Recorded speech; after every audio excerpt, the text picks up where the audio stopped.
Hello student, welcome to our channel let's discuss के platform पर प्यारे बच्चों आप सभी का स्वागत है।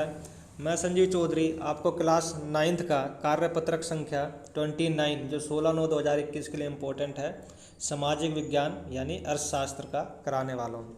प्यारे बच्चों, अगर आपके छोटे भाई बहन हैं और उनकी वर्कशीट अगर आप चाहते हो क्लास 6, 7, 8 की, तो हमारे एक न्यू चैनल है स्टडी टिप्स एजुकेशन, उसको आप सब्सक्राइब कर लीजिए। इसका लिंक मैं डिस्क्रिप्शन में आपको उपलब्ध करा दूंगा। तो आइए शुरुआत करते हैं। इसका नाम है बच्चों संसाधन के रूप में लोग। संसाधन के रूप में लोग वर्तमान उत्पादन कौशल और क्षमताओं के संदर्भ में किसी देश के कार्यरत लोगों का वर्णन करने का एक तरीका है। तो बच्चों, किसी भी देश के अंदर जो जनसंख्या होती है, ठीक है, वो जनसंख्या देश में संसाधन के रूप में उसको देखना चाहिए। संसाधन के रूप में क्यों? क्योंकि भाई वो क्या करते हैं, उन देश के अंदर उत्पादन की क्षमता को बढ़ाते हैं, उत्पादन के कौशल को बढ़ाते हैं जो भी लोग उस देश की अर्थव्यवस्था में कार्य करते हैं। उत्पादक पहलू की दृष्टि से जनसंख्या पर विचार करना सकल राष्ट्रीय उत्पाद के सृजन और उसके योगदान की क्षमता पर बल देता है। बच्चों, किसी भी देश के अंदर जो जनसंख्या होती है, जनसंख्या किस में योगदान देती है? अपना सकल राष्ट्रीय उत्पाद के अंदर यानी जीडीपी के अंदर वो अपना योगदान देती है। क्योंकि बिना लोगों के द्वारा हम किसी भी देश की अर्थव्यवस्था में उत्पादन नहीं कर सकते। जो अर्थव्यवस्था के अंदर उत्पादन होता है, चीज़ों का, वस्तुओं का जो सृजन होता है, वो किसके द्वारा होता है? लोगों के योगदान के द्वारा ही होता है, उनकी क्षमता के द्वारा ही होता है। मशीन अपने आप वस्तुओं का उत्पादन नहीं कर पाती, लोग उसके लिए जरूरी हैं, वही उस उत्पादन को आगे बढ़ाते हैं। दूसरे संसाधन की भांति ही जनसंख्या भी एक संसाधन है और ये एक मानव संसाधन के रूप में इसको जाना जाता है। तो बच्चों, संसाधन के रूप में काफ़ी वो जनसंख्या को लेकर काफ़ी डिबेट होती है, मगर जनसंख्या को अगर हम एक सकारात्मक रूप में लेकर के जाएं तो फिर वो हमारे लिए क्या, एक मानव संसाधन के रूप में है। यह विशाल जनसंख्या का एक सकारात्मक पहलू है।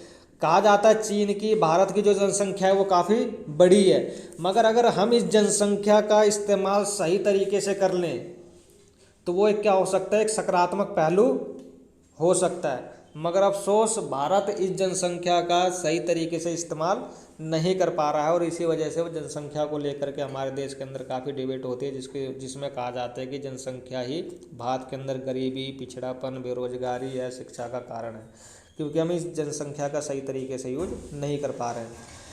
देखो, लोगों को अगर हम क्या देंगे, लोगों को अगर हम शिक्षा देंगे, प्रशिक्षण देंगे, ठीक है, चिकित्सा सेवाओं में निवेश करेंगे, तो इससे लोग क्या होंगे, स्वस्थ होंगे, उनके अंदर नॉलेज बढ़ेगी, उनके अंदर ज्ञान बढ़ेगा, तो हमारे लिए क्या होगा, एक सकारात्मक पहलू होगा, क्योंकि फिर वो हमारे देश में संसाधन के रूप में काम आ सकता है। वही जनसंख्या मानव पूंजी में बदल जाती है अगर हम उसके ऊपर क्या करते हैं, शिक्षा में निवेश करते हैं, चिकित्सा में निवेश करते हैं। वास्तव में मानव पूंजी कौशल और उनमें निहित उत्पादन के ज्ञान का स्टॉक है। याद रखना बच्चों, मानव पूंजी कौशल जो होता है, ठीक है, उनके अंदर जो निहित उत्पादन के ज्ञान का एक स्टॉक होता है। मानव ही क्या करता है, देखो, जितनी भी अर्थव्यवस्था के अंदर आज जितनी भी चीज़ें चल रही है, मशीन से लेकर के जो भी गैजेट्स हैं, सारी बनाई किसने है? मानव ने बनाई है, और आज वो हमारी अर्थव्यवस्था के अंदर एक महत्वपूर्ण योगदान दे रही है।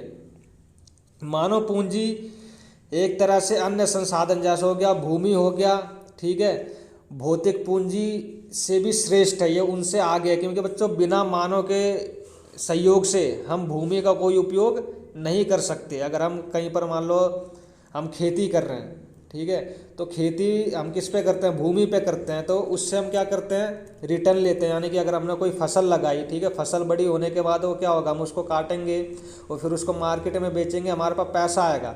मगर क्या भूमि पर ये कार्य करता कौन है? भूमि पर यह कार्य करता है मानव, यानी कि भूमि और भौतिक पूंजी से भी मानव क्या है? श्रेष्ठ है, क्योंकि वो मेन जो योगदान होता है उत्पादन में, जो मेन योगदान होता है वो किसका होता है? मानव का ही योगदान होता है, क्योंकि उसी के द्वारा ही उत्पादन किया जाता है।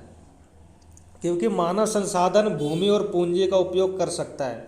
ठीक है बच्चों। तो मानव संसाधन जो लोग होते हैं वही भूमि और पूंजी का उपयोग करके अर्थव्यवस्था को आगे बढ़ाते हैं, उत्पादन क्षमता को आगे बढ़ाते हैं। भूमि और पूंजी अपने आप ये कार्य नहीं कर सकती है बेटा। अगर भूमि होगी तो भूमि के ऊपर क्या होगा, अगर लोग नहीं होंगे तो फिर वहाँ पर क्या होगी, घासें उगेगी, जंगल उगेंगे, ठीक है। मगर मानव उसको क्या कर सकता है, भूमि को खोद करके ये वहाँ पर या फिर वहाँ पर खेती कर सकता है, या फिर वहाँ पर फैक्ट्री लगा सकता है। तो उसके सहयोग के द्वारा हम क्या कर सकते हैं, उस चीज़ को आगे बढ़ा सकते हैं, उसमें उत्पादन बढ़ा सकते हैं। इसी वजह से भूमि और पूंजी से श्रेष्ठ माना गया है किसको, मानव को, मानव पूंजी निर्माण को। आगे देखते हैं। जब देखो बच्चों, इसके अंदर जो हम क्वेश्चन करेंगे, क्वेश्चन के अंदर जो रिटर्न फॉर्मेट यानी कि जो बड़े क्वेश्चन होंगे उसका आंसर मैं आपको वीडियो के अंत में लिखित फॉर्मेट में उपलब्ध करा दूंगा, और जो वन वर्ड के क्वेश्चन होंगे उसको हम यहीं पर ही सोल्व कर लेंगे। तो आगे बढ़ते हैं।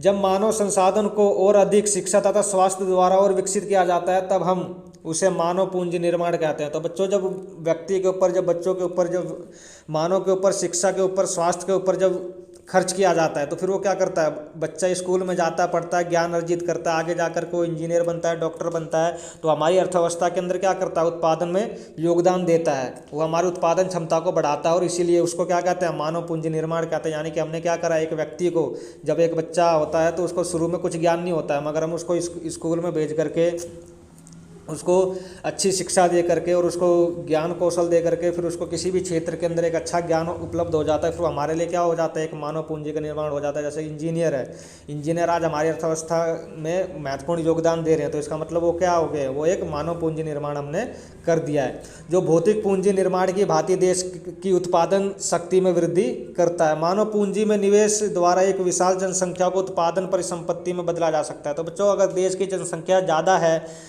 बड़ी जनसंख्या, तो हम उसको क्या कर सकते हैं, हम उसका सकारात्मक यूज कर सकते हैं। कैसे, हम उनको क्या देंगे, शिक्षा देंगे, उनके स्वास्थ्य के ऊपर खर्च करेंगे, क्योंकि व्यक्ति जब स्वस्थ होगा तभी तो वो कोई काम कर सकता है, मानसिक रूप से भी और शारीरिक रूप से भी।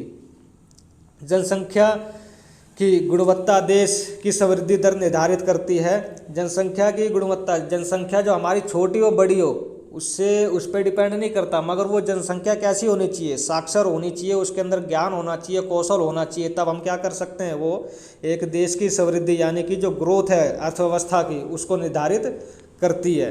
अब गांव के अंदर और शहरों के अंदर फ़र्क क्या हो जाता है, यही तो फ़र्क हो जाता है बच्चों कि गांव के अंदर लोग अशिक्षित हैं, तो इसी वजह से गांव के अंदर जो हमारी जीडीपी है, गांव की जो जीडीपी वो काफ़ी नीचे जाती जा रही है, और शहरों की जीडीपी, क्योंकि यहाँ पर क्या है, लोगों ने शिक्षा ग्रहण करके, कौशल ग्रहण करके अब क्या कर रहे हैं, वो अर्थव्यवस्था में अपना योगदान दे रहे हैं, और इसी वजह से वो जीडीपी जो शहरों की है वो गांव के मुकाबले अधिक होती है। 6 से 14 वर्ष की आयु के सभी वर्गों के जो बच्चे होते हैं उसको सरकार ने क्या कर रखा है, सर्व शिक्षा अभियान के तहत उनको एक स्कूल के अंदर कि आपको 6 से 14 साल तक की उम्र के तहत आपको पढ़ाई ही करनी है। तो ये एक सरकार के द्वारा उठाया गया एक महत्वपूर्ण कदम है। प्राथमिक शिक्षा में नामांकन बढ़ाने के लिए पाठ्यक्रम, सेतु पाठ्यक्रम और स्कूल लोटो सीवर प्रारंभ किए गए हैं, जिसके द्वारा कि जो गांव और शहर के जो बच्चे हैं उनको ताकि स्कूल तक पहुंचाया जा सके और उनको शिक्षा दी जा सके। कक्षा में बच्चों की उपस्थिति को बढ़ावा देने के लिए बच्चों के धारण और उनकी पोषण स्थिति में सुधार करने के लिए भी दोपहर का भोजन, यानी जो आपको स्कूल के अंदर मिड डे मील मिलता है, वो मिड डे मील चलाने का जो मेन उद्देश्य यही था कि जो बच्चा, देखो कई बच्चे होते हैं गरीब, घर से बिना खाए पिए खाली पेट स्कूल आ जाते हैं, और कई हमारी जनसंख्या के अंदर कई ऐसे भी गरीब बच्चे हैं जिनको कि पौष्टिक आहार अभी भी नहीं मिलता है। तो इसलिए सरकार द्वारा जो दोपहर का भोजन है वो इसलिए चलाया गया था ताकि लोगों, जो बच्चे हैं वो स्कूल में आकर के पौष्टिक आहार ले सके, ताकि उनके मानसिक विकास हो सके। तो आइए बच्चों, अब इसके कुछ क्वेश्चन आंसर करते हैं। तो क्वेश्चन नंबर पहला, संसाधन के रूप में लोग से आप क्या समझते हैं? तो बच्चों अभी मैंने ऊपर पढ़ा है कि जो संसाधन के रूप में लोग क्या हैं वो काफ़ी महत्वपूर्ण है, क्योंकि वो अपनी अर्थव्यवस्था के अंदर क्या करते हैं, उत्पाद। अगर हम उसको लोगों को शिक्षा देंगे, उनके स्वास्थ्य के ऊपर खर्च करेंगे, तो वो किस में बदल जाएंगे, मानव पूंजी में बदल जाएंगे, जो कि हमारी अर्थव्यवस्था के लिए काफ़ी महत्वपूर्ण है, क्योंकि वो अर्थव्यवस्था के ग्रोथ के में अपना योगदान देंगे और देश की अर्थव्यवस्था जो GDP है वो लगातार बढ़ती रहेगी। इसका आंसर मैं आपको वीडियो के अंत में लिखित फॉर्मेट में भी दे दूंगा। अगला क्वेश्चन है, क्या मानव संसाधन अन्य संसाधन जैसे भूमि और भौतिक पूंजी आदि से भिन्न है? हाँ जी बिल्कुल। देखो मैंने बतलाया था कि जो मानव संसाधन है वो भूमि से और भौतिक पूंजी से भिन्न है, क्योंकि भूमि का और भौतिक पूंजी का जो इस्तेमाल करता है, इस्तेमाल कौन करता है, मानव ही करेगा। जब मानव कौशल हासिल कर लेगा तब वो क्या करेगा, जो भूमि है और भौतिक पूंजी है उसका इस्तेमाल करेगा और देश की अर्थव्यवस्था को आगे बढ़ाएगा। इसलिए मानव संसाधन को इनसे क्या, भौतिक पूंजी से और भूमि से श्रेष्ठ माना गया है, यानी कि वो उससे क्या है, भिन्न है। क्वेश्चन नंबर 3, मानव पूंजी निर्माण में शिक्षा की भूमिका पर प्रकाश डालिए। तो बच्चों तो क्वेश्चन नंबर 2 का जो आंसर है उसको आप यहाँ से भी लिख सकते हैं, जैसे वास्तव में मानव पूंजी के कौशल और उसमें निहित ज्ञान का स्टॉक है। मानव पूंजी एक तरह से अन्य संसाधन जैसे भूमि और भौतिक पूंजी से क्या, वो श्रेष्ठ है, यानी कि वो उससे भिन्न है, वो उससे अलग है, यानी उससे ऊपर है। अगला क्वेश्चन करते हैं, क्वेश्चन नंबर 3, मानव पूंजी निर्माण में शिक्षा की भूमिका पर प्रकाश डालिए। तो बच्चे मानव पूंजी निर्माण में शिक्षा काफ़ी ज़्यादा महत्वपूर्ण है। अगर हम लोगों को शिक्षित नहीं करेंगे, साक्षर नहीं करेंगे, तो लोग शिक्षा ग्रहण नहीं करेंगे, तो हमारी अर्थव्यवस्था के अंदर वो योगदान नहीं कर पाएंगे, नई चीज़ों का आविष्कार नहीं कर पाएंगे। तो आप देखेंगे अर्थव्यवस्था के अंदर जितनी भी नई चीज़ें, जो मशीन है या गैजेट्स हैं, उनका जो आविष्कार करा है वो किसने करा है, एक पढ़े लिखे लोगों ने ही करा है। जो हमारे वैज्ञानिक आज इतना काम कर रहे हैं तो उन्होंने क्या करी है, शिक्षा प्राप्त करी है। शिक्षा प्राप्त करने के बाद वो क्या गया, मानव पूंजी में बदल चुके हैं, यानी बिना शिक्षा के द्वारा हम अर्थव्यवस्था में जो ग्रोथ है उसकी संभावना नहीं कर सकते।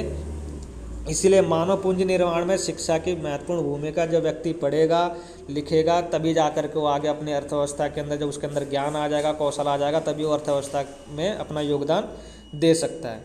क्वेश्चन नंबर 4, बच्चों के धारण और उनकी पोषण स्थिति में सुधार करने के लिए डैश की योजना कार्यान्वित की गई थी।